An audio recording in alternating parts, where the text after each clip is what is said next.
Olá, tudo bem? Seja bem-vindo à Escola da Palavra da Igreja Presbiteriana das Américas. Hoje nós estamos fazendo essa aula ao vivo, hein? Então, você que está acompanhando aí a nossa Escola da Palavra, seja bem-vindo nesse momento, nesse encontro em que nós vamos conversar sobre a Palavra de Deus, vamos falar sobre o nosso livro, né, o livro que está sendo estudado, que é o livro Pensamentos Transformados, Emoções Redimidas, o livro do reverendo Ricardo Barbosa, que nós temos estudado aí semana após semana. Hoje nós vamos conversar sobre a parte 4 do livro, vamos falar sobre o capítulo 4, que trata sobre a culpa e a aprovação. Culpa e a aprovação. Então, a gente tem conversado sobre esse tema, então, emoções, né, pensamentos transformados, emoções redimidas. E o nosso estudo desse livro, baseado, né, no texto de Romanos, capítulo 8, nós temos, no texto de Romanos, nós temos a terceira pergunta retórica: quem intentará acusação contra os eleitos de Deus? Quem intentará acusação contra os eleitos de Deus? É Deus quem os justifica, né? É a resposta que Paulo coloca a essa pergunta retórica. Então, eu queria compartilhar com vocês as ideias aqui do autor, Ricardo Barbosa. É claro que eu estou trabalhando aqui esse contexto e respeitando aqui a ideia do autor e dando todo o crédito ao autor, aqui como nós sempre conversamos e falamos, e citando aqui trechos do livro que vão servir para a nossa meditação aqui, para a nossa reflexão, tá bom? Bom dia, Helena, bem-vinda aí para o estudo. Se você, né, estiver aí acompanhando, dá um oi aí para a gente. Hoje é ao vivo, hein, gente? Hoje a conversa vai ser um pouco, né, diferente, num clima aqui de uma transmissão ao vivo. E aí você pode interagir aqui, você pode participar do estudo também, para a gente poder refletir. Tem algumas verdades importantes aí. Vocês estão me ouvindo bem, seguindo bem aí, com o nosso estudo? Faz um sinal aí para mim, dá um alô aí para saber que está chegando bem a transmissão. Então, o Ricardo Barbosa vai tratar dessa questão sobre a questão da culpa e da aprovação. O tema, então, é culpa e aprovação. O apóstolo Paulo foi vítima de várias acusações dentro e fora da igreja. Então, Paulo sempre passou por esses cenários de acusação dentro e fora da igreja. E Paulo tinha todos os motivos para se sentir desaprovado e culpado e ter uma péssima imagem de si. Pela realidade enfrentada por Paulo, diante das acusações, diante das perseguições que ele passou a sofrer depois que, né, se tornou aí um servo de Deus, chamado por Deus para ser apóstolo, ele poderia ter desenvolvido um baixíssimo senso de valor pessoal por conta das perseguições que ele passou a sofrer. Então, antes da conversão, Paulo era um cruel perseguidor dos primeiros cristãos. A gente lembra da história de Paulo. Paulo viveu ali, se você encontrar lá no relato de Atos dos Apóstolos, né, a história de Paulo mostra que ele respirava, ele assolava a igreja. O relato bíblico diz que ele respirava ameaças, né? A ideia do texto de Atos, respirava ameaça, é como se Paulo tivesse ali como uma fera, bufando, rugindo, perseguindo a igreja de Cristo. Bom dia, Edivânia, Paula. Tá, beleza, né? Estão recebendo bem aí, tá? Hoje, né, novidade aí, né? Nossa Escola da Palavra ao vivo. Isso eu acho que é legal para a gente poder, né, interagir mais aqui. Rosali, que bênção, aos poucos estamos voltando ao nosso, né, habitat. Aí, Ariete. Beleza, gente, então vamos lá. Então, Paulo, o relato de Atos mostra Paulo, no primeiro momento, respirando ameaças contra os cristãos, né, como a expressão bíblica é como se tivesse como uma fera rugindo, bufando ali, né, perseguindo, arrastando presos os cristãos, levando as pessoas ao cárcere. Então, assim, pelo ódio, né, pelo zelo que ele tinha contra a igreja, contra os cristãos, né, pela sua condição ali de fariseu e perseguidor. Então, Quando Paulo se converte, quando Paulo é convertido naquele encontro na estrada ali para Damasco, ele encontra Jesus Cristo, a transformação que ocorre na vida dele, né, ele deixa de ser o perseguidor e passa a ser perseguido. Paulo passa a ser alvo de críticas, Paulo passa a ser alvo de acusações. Paulo era acusado pelos de fora, pelos judeus, né? Paulo, a gente sabe que foi julgado pelos romanos também, foi preso, passou bom tempo na prisão, e também a gente sabe que Paulo era criticado pelos de dentro da igreja. Então, muitas vezes, dentro da própria igreja, o apóstolo Paulo era alvo das críticas, as pessoas não aceitavam ali muitas vezes a sua palavra, a sua postura. Vide a carta aos Coríntios. Na segunda carta aos Coríntios, Paulo tem que defender a sua autoridade apostólica. Veja então como é que era difícil essa vivência de Paulo. Mas o que é importante a gente ressaltar, né? Trazendo isso para a gente, né? E fazendo a comparação aqui com a vida de Paulo. Como conviver com essas marcas do passado? Então, como é que Paulo convivia com essas marcas do passado? Como era possível para Paulo suportar o encontro com a viúva de algum cristão cuja prisão, tortura ou até mesmo a morte ele havia autorizado? Você imagina, né? Paulo levou alguém ali ao julgamento, aquele cristão foi executado através ali da ação de Paulo, não que ele tenha executado diretamente, mas levou presos pessoas que foram ali maltratadas, torturadas, executadas. Agora, Paulo faz parte da igreja. Agora, Paulo tem que entrar na comunhão dos santos com aquela viúva, daquela pessoa, daquele homem que foi vítima. Né? Paulo foi usado para que aquela pessoa fosse maltratada, torturada, executada, e agora ele vai conviver com essas pessoas e com familiares dessas pessoas. Olha que situação. Então, como conviver com essas marcas do passado? Às vezes nós também trazemos questões do nosso passado, da nossa vida. Às vezes nós também trazemos marcas de relacionamentos, coisas que nós fizemos e que nos arrependemos. Mas lembra que sempre volta, né, aquela vozinha da acusação? Você fez isso, você falou aquilo, você se comportou dessa maneira. Então sempre vem, né, essa lembrança, né, do passado, de coisas que não são boas, que nós fizemos, que nós falamos, e que muitas vezes assaltam aí a nossa mente, o nosso coração. Seria possível viver sem culpa diante de tudo aquilo que ele fizera? Então, o que Paulo tinha feito, seria possível? E eu queria levar a questão agora do nosso estudo, que tem a ver com o tema, e é proposto aqui pelo Ricardo Barbosa. O que é autoestima? Como é que você definiria autoestima? Ele traz um conceito escrito aqui no livro O Dilema da Autoestima, de Alistair McGrath, junto com a sua esposa Joanna McGrath. Então, eles têm esse livro, O Dilema da Autoestima, acho que nem tem em português esse livro, mas o autor cita aqui um conceito. E eu queria que você escutasse esse conceito aqui que eu vou mencionar para ver como é que você avalia essa ideia. A autoestima é um processo que consiste em uma avaliação ou julgamento sobre a aceitação pessoal. Veja, a autoestima é um processo que consiste em uma avaliação ou julgamento sobre a aceitação pessoal e a necessidade de ser amado. Avaliação, julgamento sobre a aceitação pessoal e a necessidade de ser amado, que carrega consigo sentimentos agradáveis ou desagradáveis. Então, a ideia de autoestima, esse conceito de autoestima, né, define essa nossa avaliação e o nosso sentimento de aceitação pessoal, aceitação pelos outros e por nós mesmos. E muitas vezes a pessoa tem uma boa autoestima, uma elevada autoestima, mas ela pode ter também uma baixa autoestima por conta de reações ou repercussões que são negativas dessa avaliação.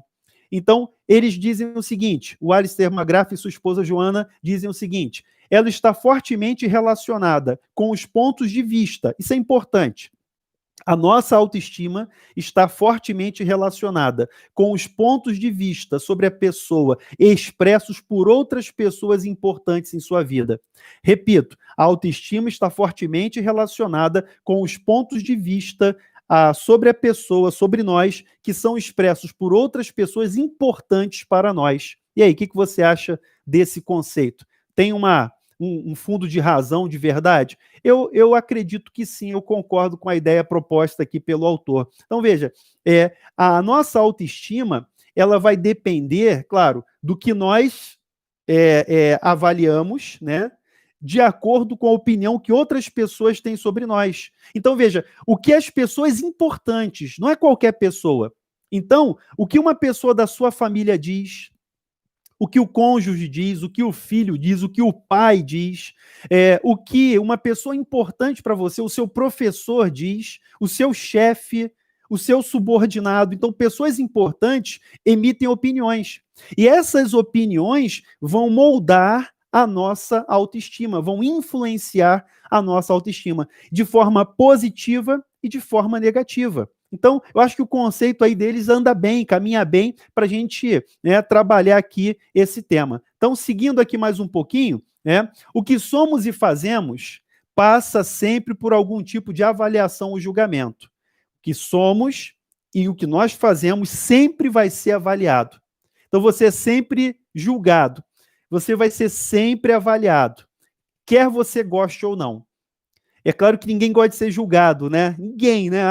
Me julga aí para ver. Não, ninguém gosta. Na verdade, ninguém gosta. Até quem pede para ser julgado, no fundo, tem uma... A gente vai chegar nesse ponto já já aí.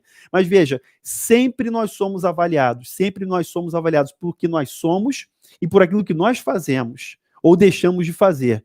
Essas avaliações e juízos têm uma forte influência no modo como nós vivemos. E, por outro lado, nós mesmos nos julgamos, né? Nós mesmos nos julgamos. E, normalmente, o veredito é culpado, né? Sabe quando você faz alguma coisa e, às vezes, vem uma palavra de alguém, uma reprovação, um juízo, e fala assim, caramba, onde que foi que eu errei? Não sei se alguém, claro que já deve ter passado por essa situação, né? Obviamente, não precisa dizer, né? Não precisa levantar a mão, mas é claro que você já deve ter passado por isso. Você faz alguma coisa, às vezes com a melhor das intenções, pensando que está fazendo bem, mas está fazendo mal. Pensando que está fazendo certo, mas alguém interpreta aquilo ali como errado. Alguém diz que não gostou daquilo, não é verdade? Então, aí você se pergunta, o que eu fiz de errado? Né? Onde foi que eu errei? E isso, gente, pode fazer algum tipo de... Isso pode fazer mal para a gente, porque às vezes uma crítica mal recebida, uma avaliação mal feita e mal recebida pode ser muito nociva para a gente. Mas a verdade é que nós somos avaliados o tempo todo. Nós somos isso é inevitável. Por trás das avaliações cresce silenciosamente um sentimento de fracasso, culpa e condenação. Então, as avaliações podem nos levar a um sentimento de fracasso, culpa e condenação. Infelizmente, isso pode acontecer. Então, veja, esse sentimento tem um peso terrível e brutal. Esse sentimento tem um peso terrível e brutal na avaliação que nós temos de nós mesmos. Esse é um problema que pode nos desestruturar tanto emocional quanto espiritualmente. Então, veja, a maneira como a crítica nos atinge, ela pode causar uma desestruturação emocional, ela pode emocionalmente nos afetar e também espiritualmente nos afetar. É isso que nos interessa aqui nesse estudo. Então, veja, os sentimentos de acusação e de culpa têm um enorme poder de desequilibrar o ser humano. Sentimentos de acusação e de culpa. Há um sentimento que estamos sempre aquém do que esperam de nós, ou que nós mesmos gostaríamos de alcançar.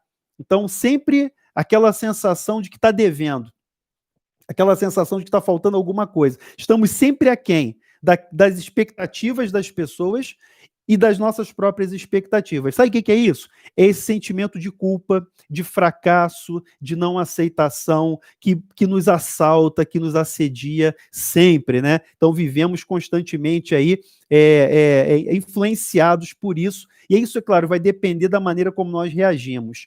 julgamento e condenação acontecem com todos nós, gostemos ou não. Então, veja, não adianta você sair por aí dizendo que não suporta, não aguento mais cobrança, não aguento mais ser cobrado, porque você vai continuar sendo cobrado. Não adianta se revoltar contra Deus, porque nós vamos ser julgados e condenados por comentários, né, por julgamentos, até mesmo por comentários injuriosos, comentários falsos. Verdade é essa. Então, veja, a culpa não é de Deus, não. Deus não é o culpado por isso, não.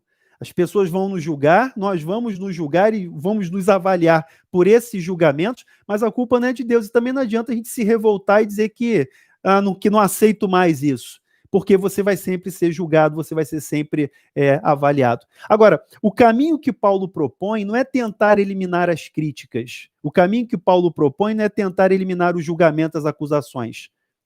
Ele diz assim, olha, quem tentará acusação contra os eleitos de Deus? Veja, Paulo não está dizendo que as acusações serão eliminadas, mas ele está dizendo quem é que pode acusar? Quem é que tem condições de acusar os eleitos de Deus? O que Paulo propõe não é retirar, não é eliminar as críticas, as acusações, mas olha que bênção, irmãos.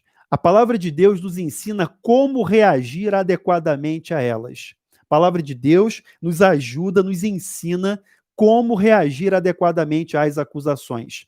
Paulo precisou enfrentar as acusações porque elas surgiam, né, o tempo todo, ele precisou lidar com isso. E ele conseguiu lidar através da verdade revelada de Deus, da palavra de Deus, e ele mostra isso aqui em Romanos, no capítulo 8, versículo 33, depois a gente vai ler mais um pouquinho aí na sequência. Então, Paulo teve que aprender a lidar com essas situações, ou ele conseguia superar essas críticas, essas acusações, ou então ele ia ser um derrotado. A verdade é essa. Porque ele tinha tudo para ser realmente uma pessoa infeliz, derrotada, mas não é isso que a palavra de Deus mostra. A palavra de Deus mostra Paulo lançando aqui essa pergunta: quem tentará acusação contra os eleitos de Deus? Então, acusações sempre existirão, críticas vão existir, insatisfação sempre. Agora, a questão é como é que nós reagimos a essas críticas. Existem dois mecanismos que nós podemos desenvolver que são muito negativos. O primeiro deles é o cinismo, né? Não sei se você está entendendo, compreendendo qual é a ideia aqui. O cinismo é um dos mecanismos compensatórios, né, que nós temos para aliviar esse sentimento de culpa. Mas o que é o cinismo, né? Fulano é muito cínico, né? O que isso significa?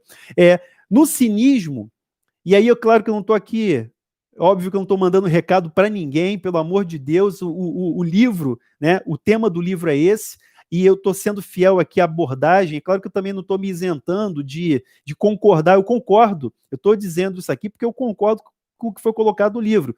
Veja, o cinismo, ele vai nos levar a nos defender das acusações, cultivando um certo desprezo pelas opiniões dos outros. Então, o cínico, ele vai desprezar as acusações, ele vai manifestar um desprezo pelas opiniões. Ele vai dizer assim, eu não estou nem aí, não quero nem saber o que acham, o que deixam de achar. Veja, aparentemente, né, quem escuta assim parece, isso é uma coisa boa, isso é bom. Cuidado, cuidado.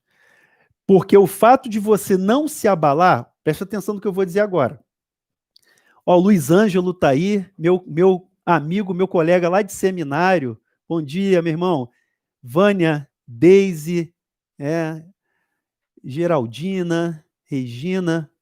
Hoje é ao vivo, hein, gente? Então, esse momento aqui é interessante. A primeira, eu tenho feito as classes aí gravadas e transmitidas, e hoje eu estou fazendo aqui ao vivo com vocês. É bom que a gente tenha essa interação, quem está participando agora, tem esse momento aqui da gente interagir, né, de forma mais, apesar da distância aqui pela internet, mas de forma mais presente, né, por estar falando. Eu estou falando aqui na hora com você, tá?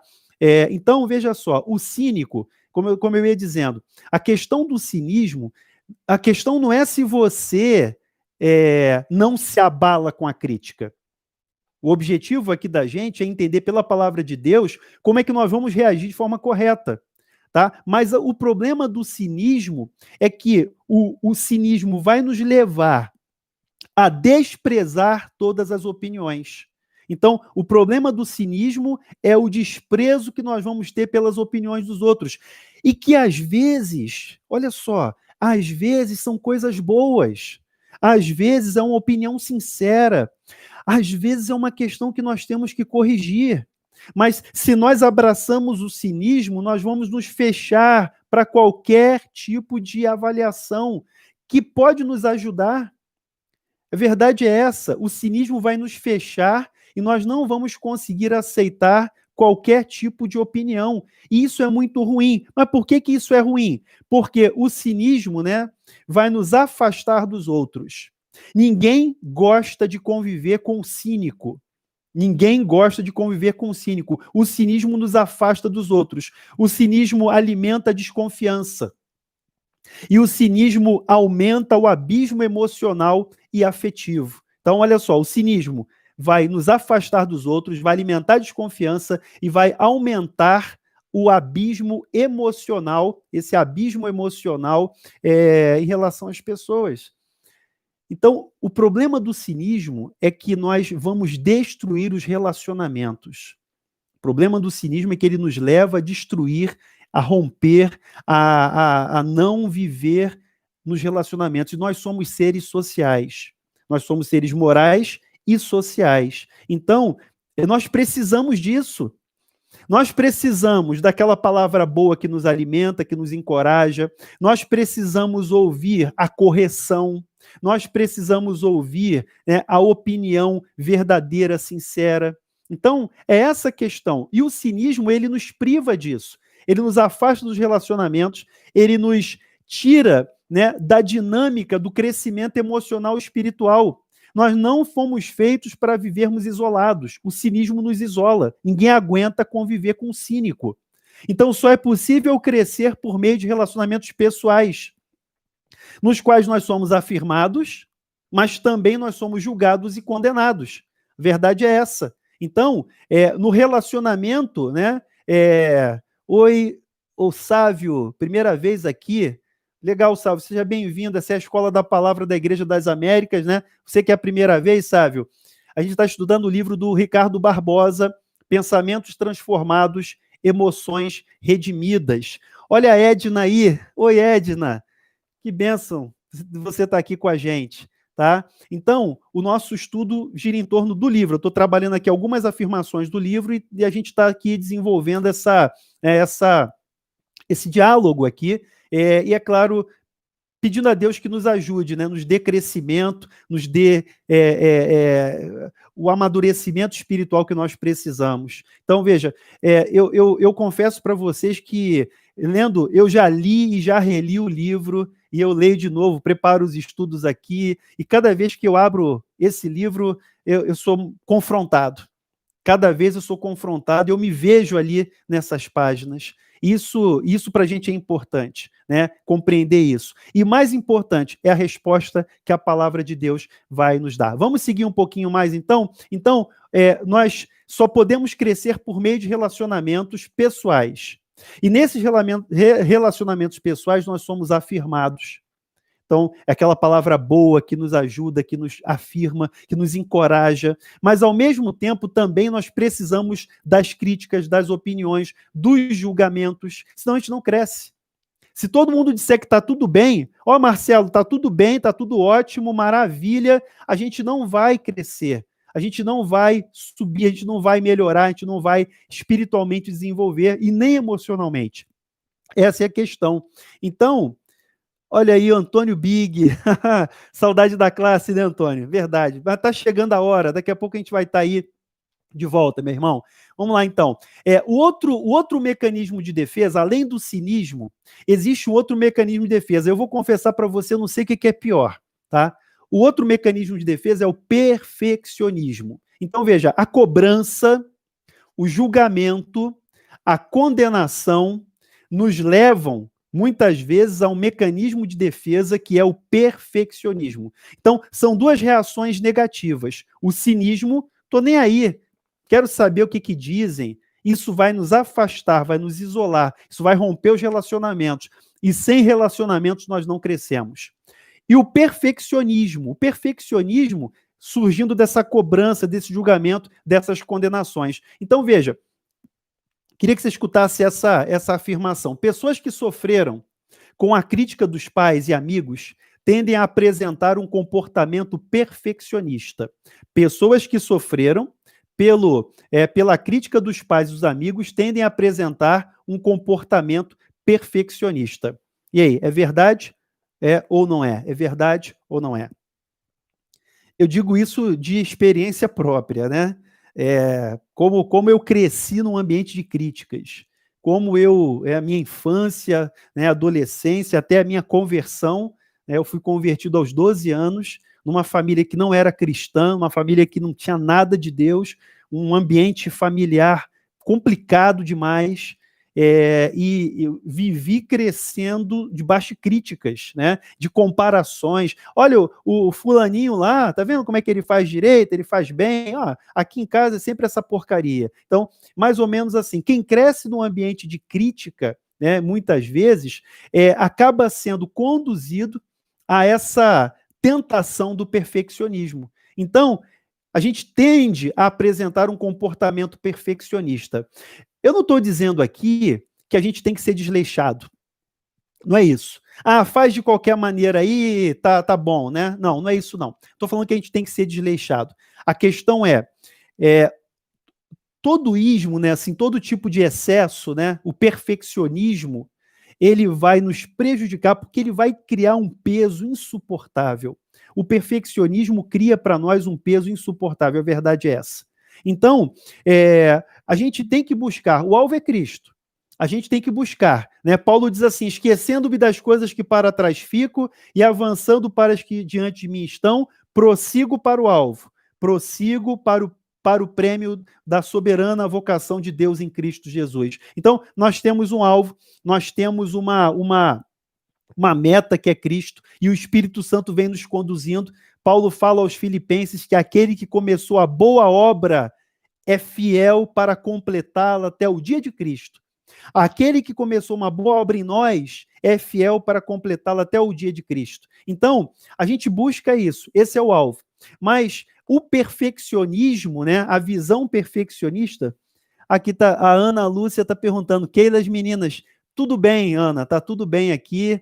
Eu acho que Clarice ainda está dormindo ali, mas está tudo caminhando bem, graças a Deus. Tá? Obrigado pela pergunta aí, pelo interesse. Obrigado. Então, o perfeccionismo, né, as pessoas que vão se voltar ao perfeccionismo, como elas foram julgadas basicamente pelo desempenho, pela performance, elas procuram fazer tudo de modo perfeito, devido a um desejo compulsivo, secreto, de não serem julgadas pelos outros.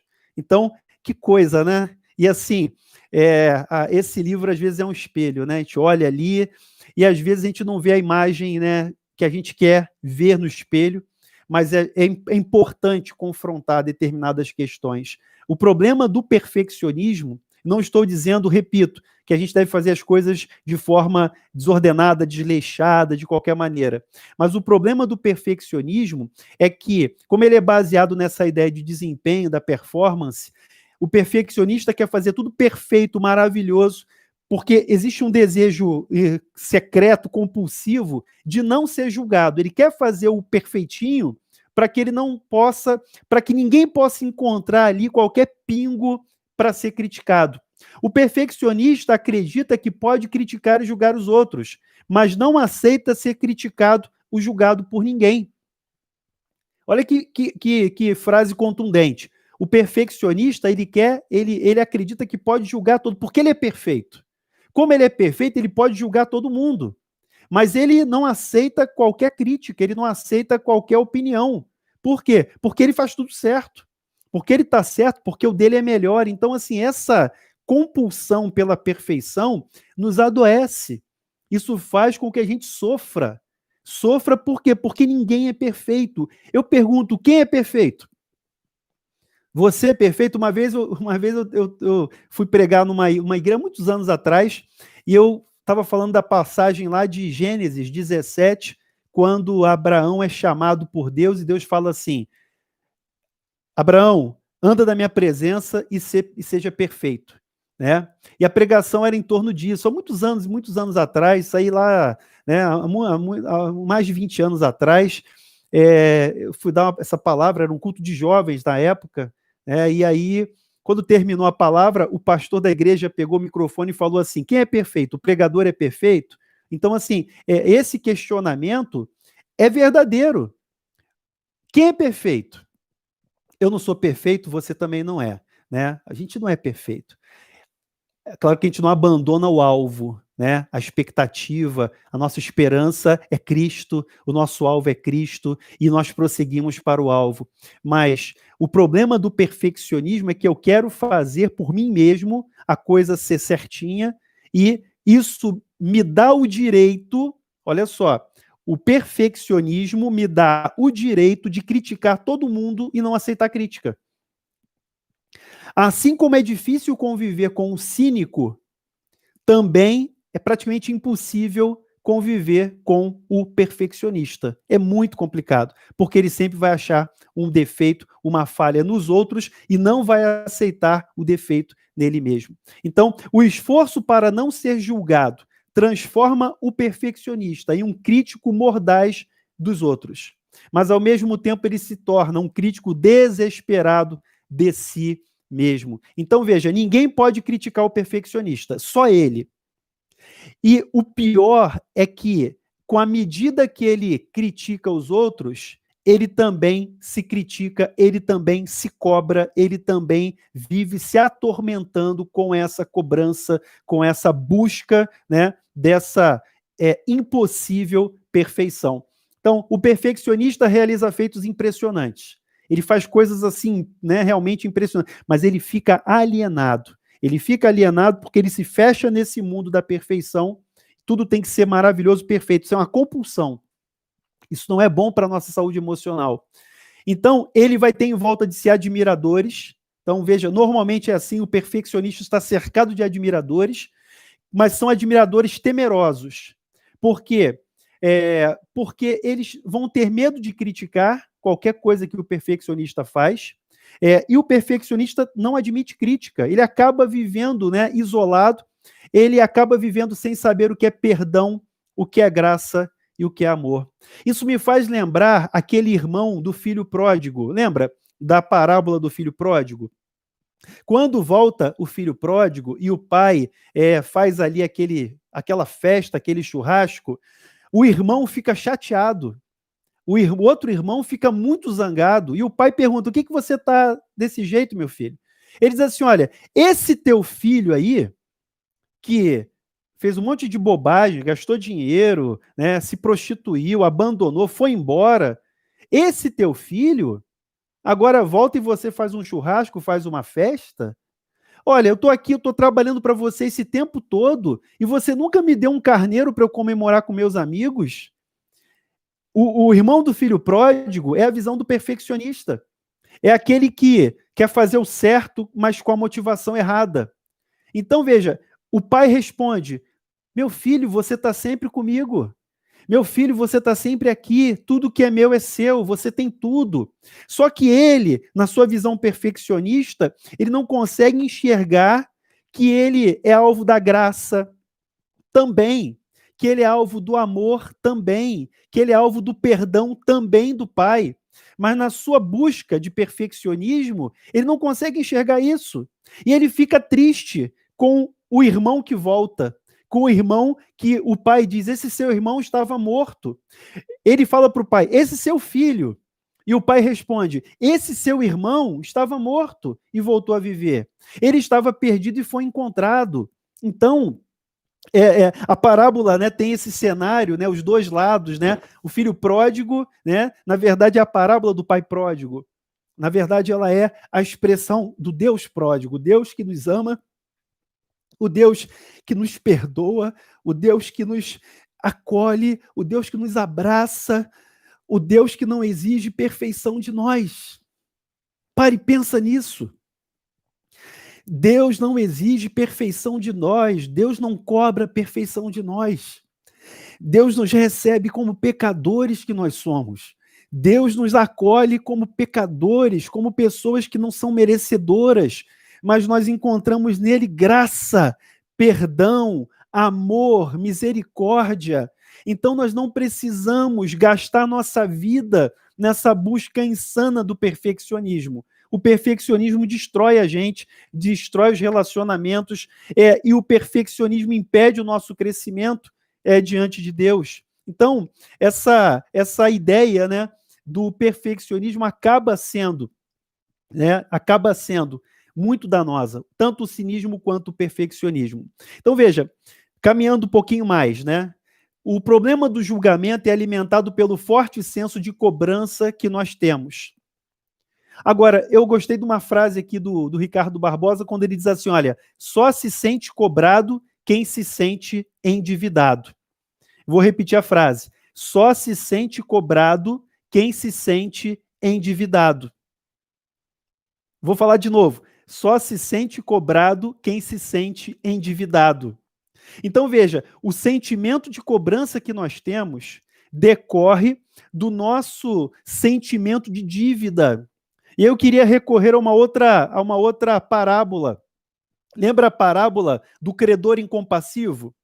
Você lembra? Parábola do credor incompassivo. Isso não está no livro, não. Estou acrescentando aqui ao momento da aula, tá? Nem a parábola do filho pródigo, nem do credor incompassivo não estão no texto. Estou acrescentando aqui. Então, veja, a parábola do credor incompassivo conta a história de um homem que devia muito dinheiro.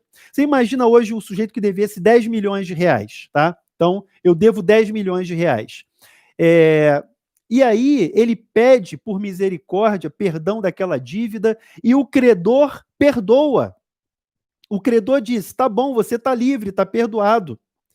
Aquele homem sai dessa conversa e encontra na rua, na esquina, um outro sujeito que lhe deve 100 reais. Veja, ele acabou de ser perdoado de 10 milhões de reais. Ou como diria o Silvio Santos, 10 milhões de reais. Oi, 10 milhões de reais, meus irmãos. É muito dinheiro. E ele acaba de ser perdoado. E ele encontra ali um cidadão que devia 100 reais. O que ele faz com esse devedor de 100 reais? Ele pega pelo colarinho e diz assim, olha, seu miserável, desgraçado, você tem que pagar isso agora. Você vai ter que pagar os 100 reais agora. O que acontece? Essa atitude dele é relatada para o credor. E o credor diz assim para ele, você foi perdoado em 10 milhões de reais. Como é que você vai cobrar dessa maneira 100 reais daquela outra pessoa? Então, a parábola do credor incompassivo, ela mostra esse sentimento de dívida que nós temos.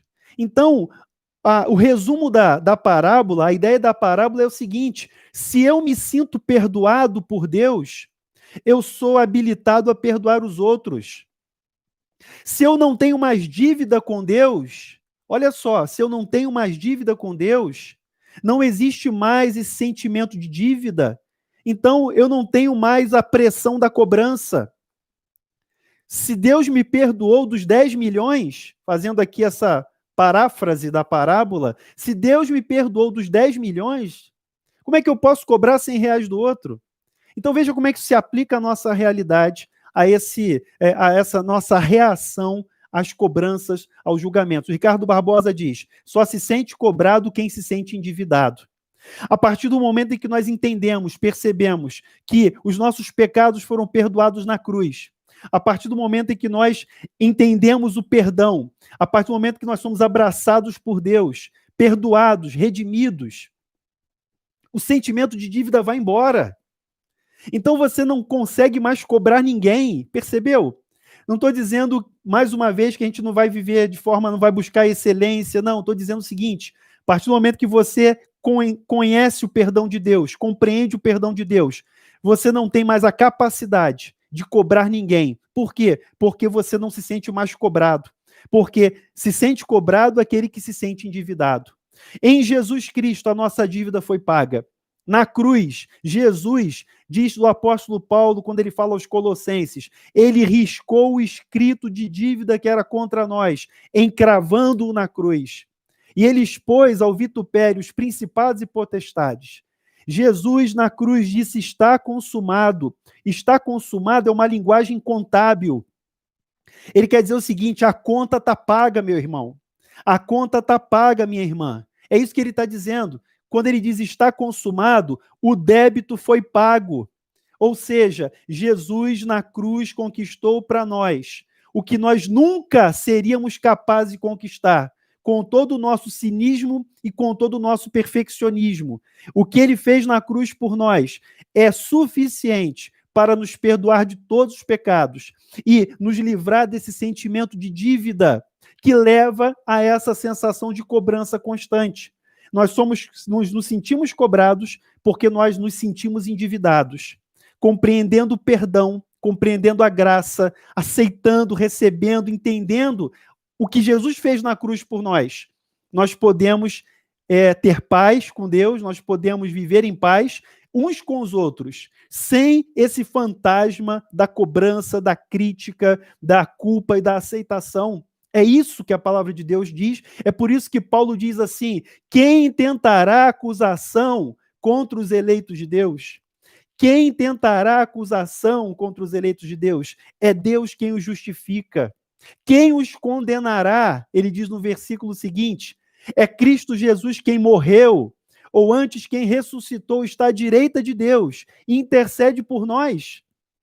Então, veja, ele não está dizendo que não haverá condenação. As pessoas vão nos condenar, sim, mas eu não vou responder de forma cínica à condenação ou à reprovação alheia. Eu não vou responder de forma perfeccionista às críticas. Eu vou entender o seguinte: quem tentará acusação contra os eleitos de Deus? É Deus quem os justifica. Nós somos justificados por aquilo que Jesus fez na cruz por nós. O problema não está na cobrança. A cobrança sempre vai acontecer. O problema, não está nas críticas. Elas sempre vão existir. O problema está na maneira como nós reagimos quando nós nos sentimos endividados. A cobrança vem desse sentimento de dívida. Então, veja, normalmente, a pessoa que é endividada, que se sente endividada, é a que mais acusa.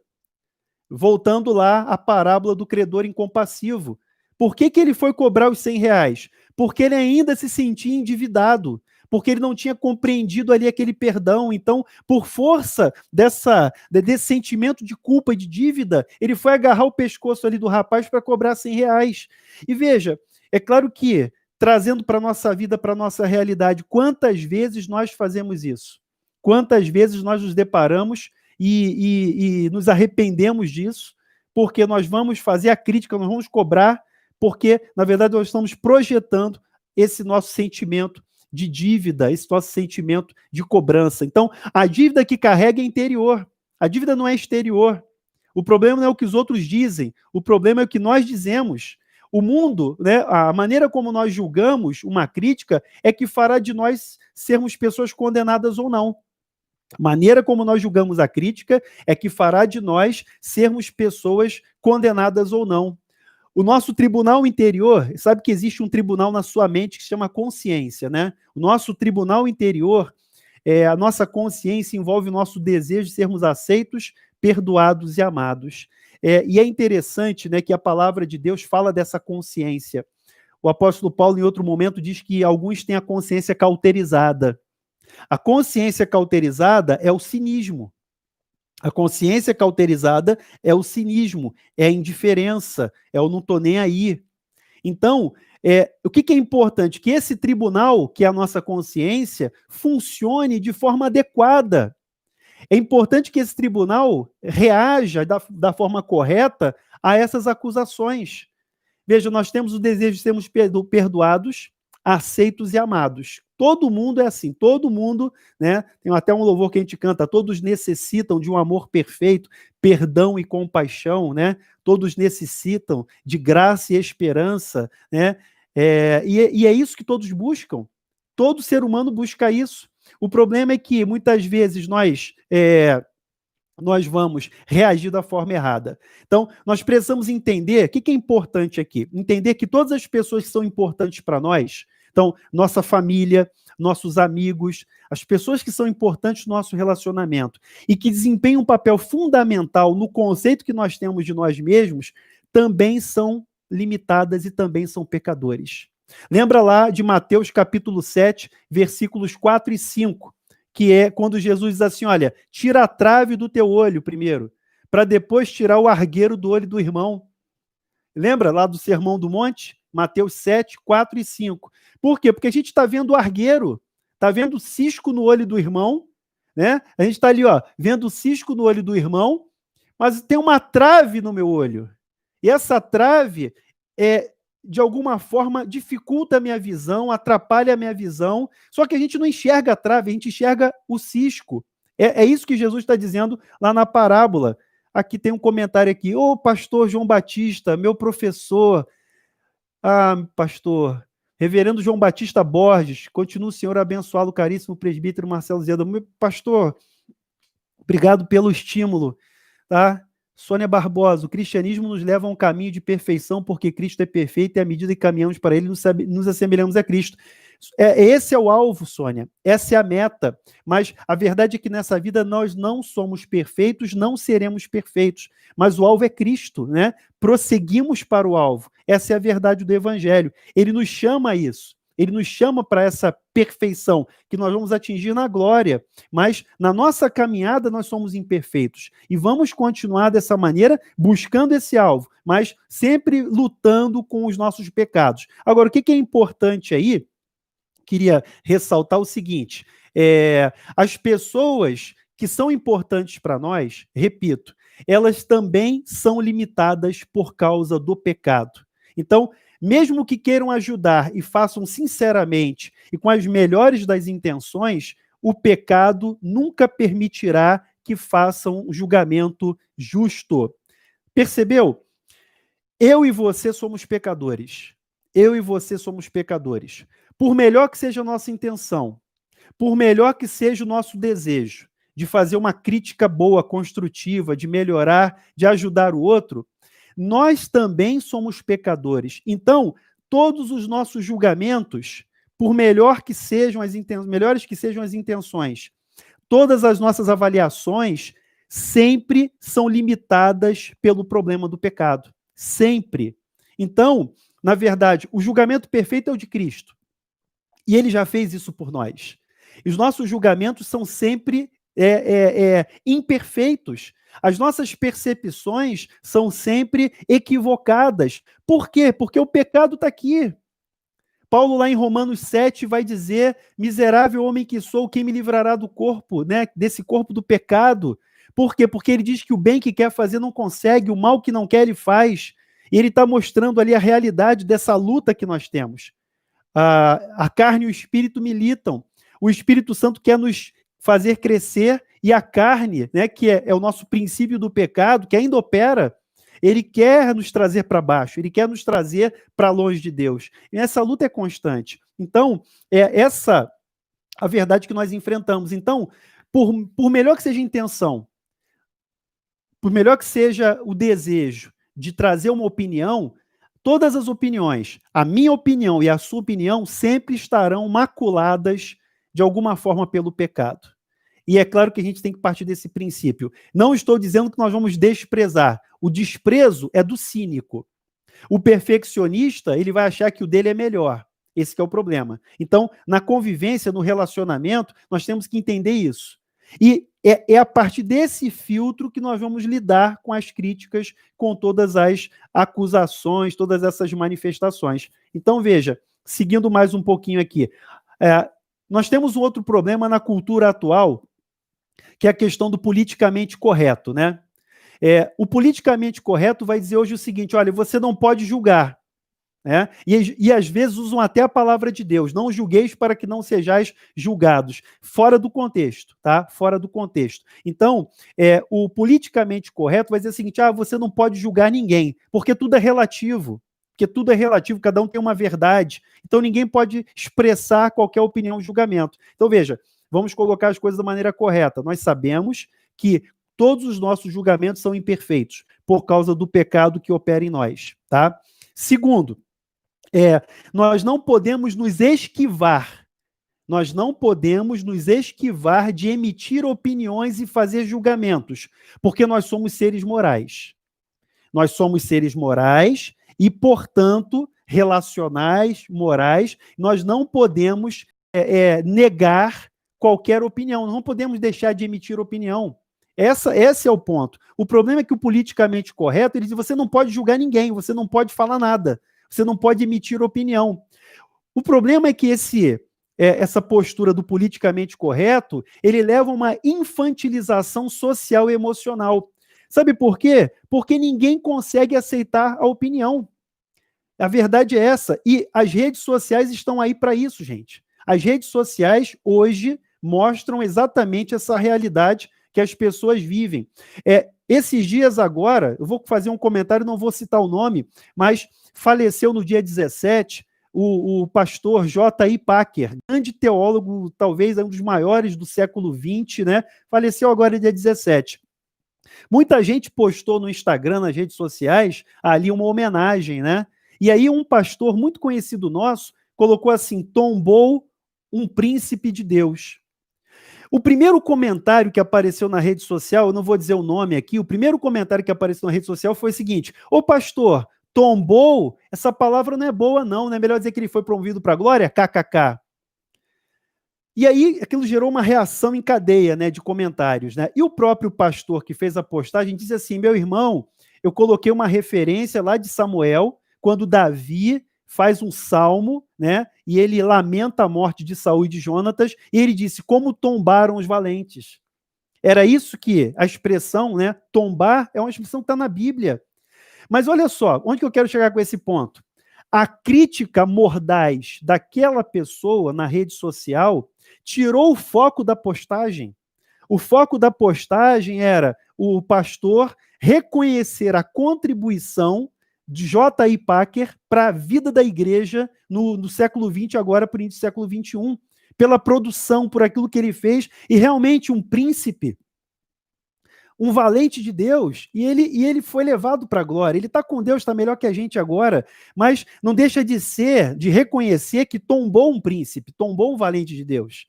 Então, veja, trazendo esse exemplo, a rede social alimenta esse criticismo, esse ciclo de críticas e de reprovações, e as pessoas, como estão aí atrás dos teclados, né, elas se sentem encorajadas a depreciar. Esse que é o problema. E aí vem o politicamente correto e diz, você não pode dizer nada, você não pode julgar ninguém, você não pode falar nada e tem que aceitar tudo. Não, não é assim. Então, a infantilização, na verdade, a questão do politicamente correto, ele causa essa infantilização emocional, porque ninguém aceita mais nada, ninguém tolera mais nada. As pessoas estão com nervos à flor da pele. Então, vem o patrulhamento social, né?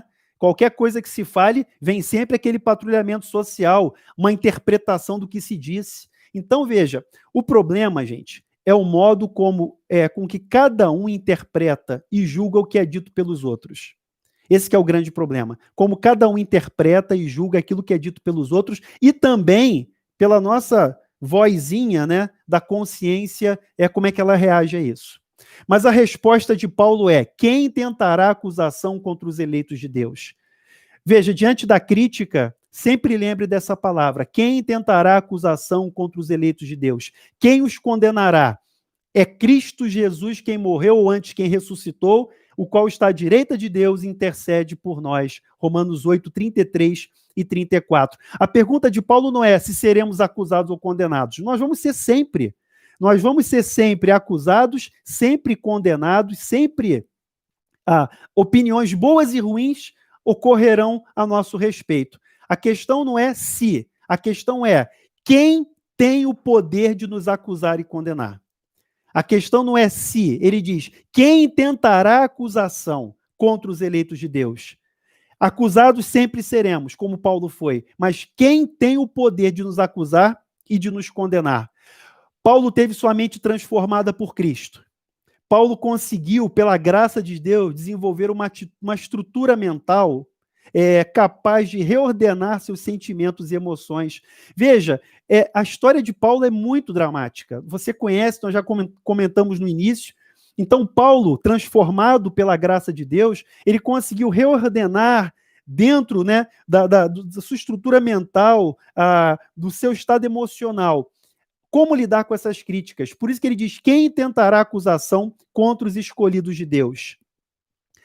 É Deus quem o justifica, né? Agora, o que nós devemos fazer diante dessa verdade? E já caminhando aí para a hora da aplicação, o que nós devemos fazer diante dessa verdade?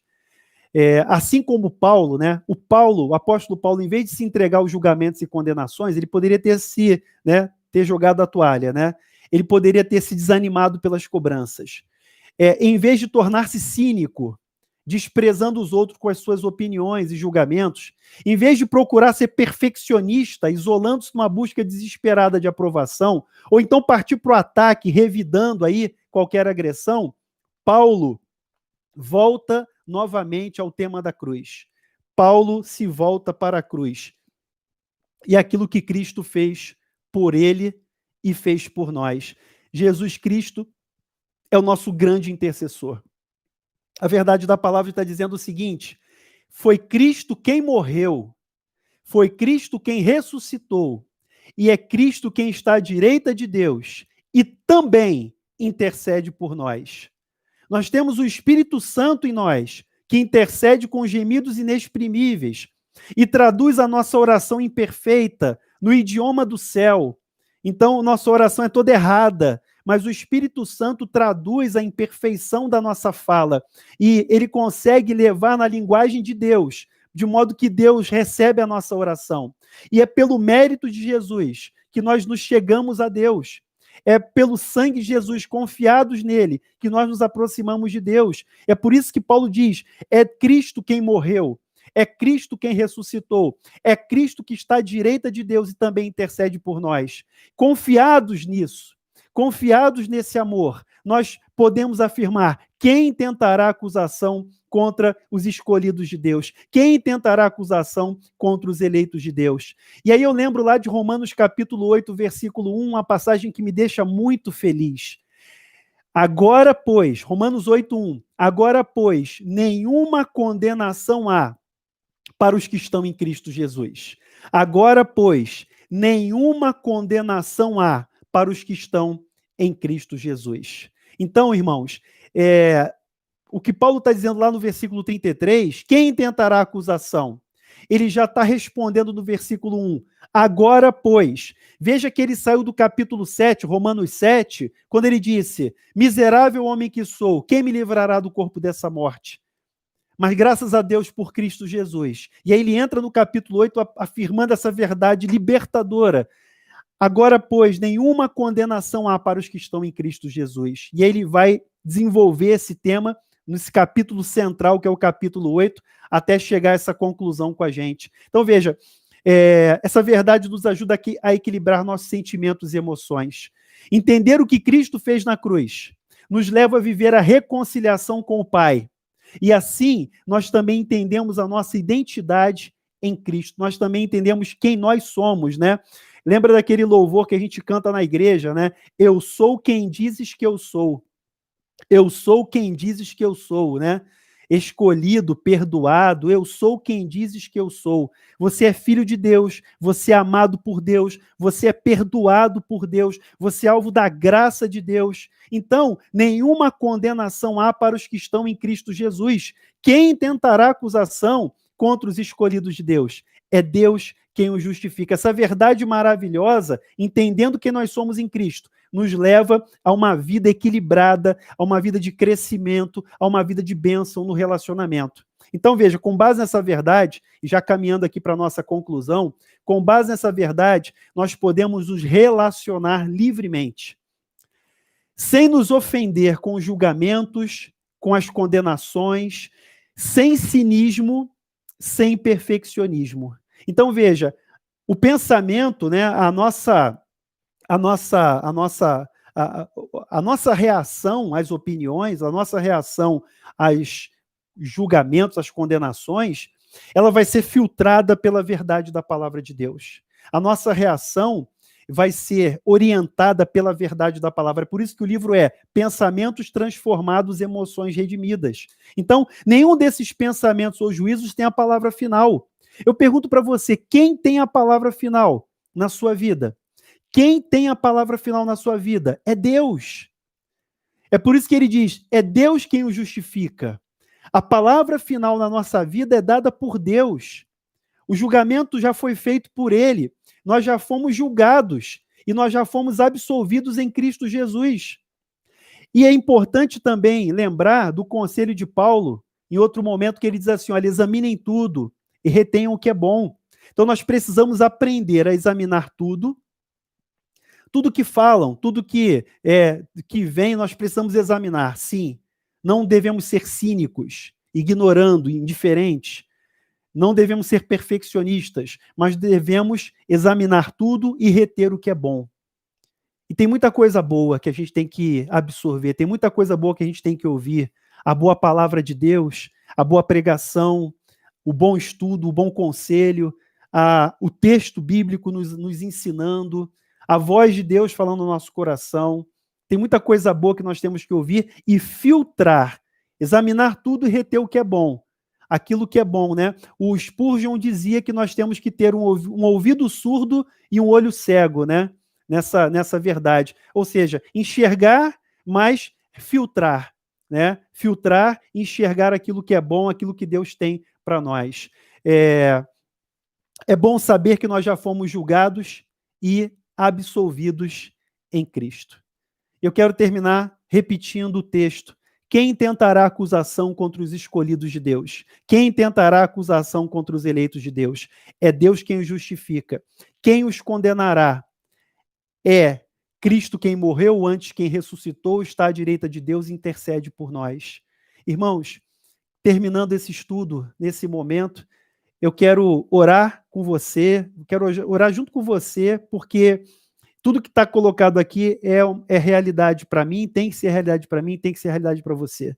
Então, vamos pedir a Deus nessa hora que essa palavra transforme a nossa vida, que essa palavra venha impactar o nosso coração e nos transformar, para que nós, através dessa verdade, né, vivamos, né, sem aquele sentimento de culpa, sem essa necessidade de aprovação que nós, né, vivemos buscando, mas que o Senhor nos ajude nessa hora a caminhar no crescimento, na graça do Senhor. Vamos orar? Senhor, te agradecemos por esse momento, por essa oportunidade, pela tua palavra, que é transformadora, que é contundente. E, ó Deus, nós queremos te pedir que a nossa vida seja moldada, transformada pela tua palavra. Nos ajuda, Senhor. Livra-nos do cinismo, livra-nos do perfeccionismo, do politicamente correto e que nossa mente, o nosso coração esteja firmado na tua palavra. É a nossa oração em nome de Jesus. Amém. Amém? Deus nos abençoe. Daqui a pouco tem o culto aí, daqui a pouquinho começa o culto, vamos celebrar ao Senhor, vamos adorar o Senhor e até o nosso próximo encontro da Escola da Palavra. Fique com Deus.